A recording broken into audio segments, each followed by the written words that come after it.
Ni pediang so bahaya pribaro ki paralok ki parajor sasisen syaki sawayom. Mentaka sengi kakak kendai dari kupenai bakat arus nem arah jar ar prosau kapelau jong ka parlimen jong kari India. Kala kalalong penban kum kajaka yalak kaya wrestling. Hadin baladon ka jingyak niat. Hapedang ki MP ka kongres bat ki MP ka BJP. Kabalan raru ya ka jing mensau jong arngut ki MP ka BJP. Kini ki lajia hadin baka kongres kala penlong ya kajing yak hi sabar ka parlemen halor kajing kena ba Amit Syah ulah keren ben ya Dr. Ambedkar hapo parlemen ha kajing ya taya kajing dap nyau pausan snem jong ka constitution jong kari India leng baka ne kajing ken thau Amit Syah da ka baong kala kelalong ka fashion ben ong Ambedkar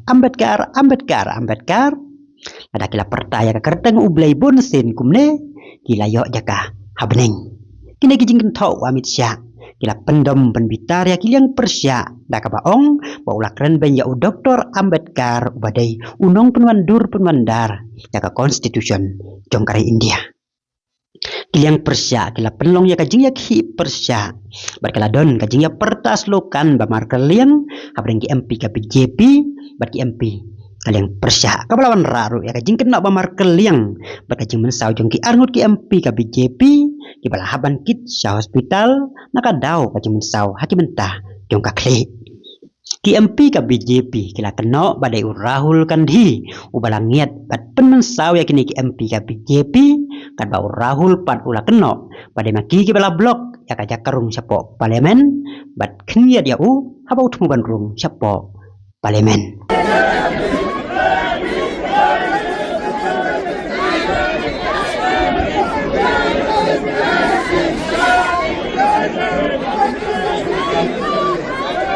Rahul गांधी एक एमपी को धक्का लगा मेरे ऊपर गिर पड़ा और मैं नीचे गिर गया। किसने धक्का मारा? राहुल गांधी ने?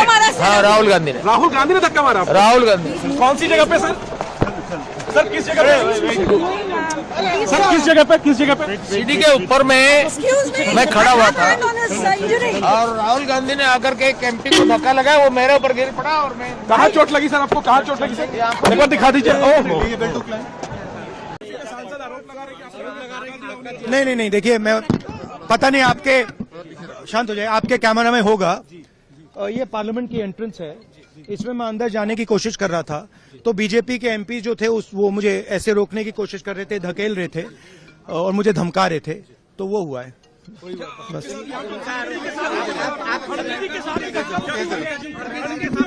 नहीं देखिए हाँ किया है मगर ठीक है कोई मतलब धक्का मुक्की से हमें कुछ होता नहीं है मगर ये एंट्रेंस है पार्लियामेंट हाउस की और हमारा अधिकार है अंदर जाने का और बीजेपी के जो मेंबर्स हैं वो हमें अंदर जाने से रोक रहे थे।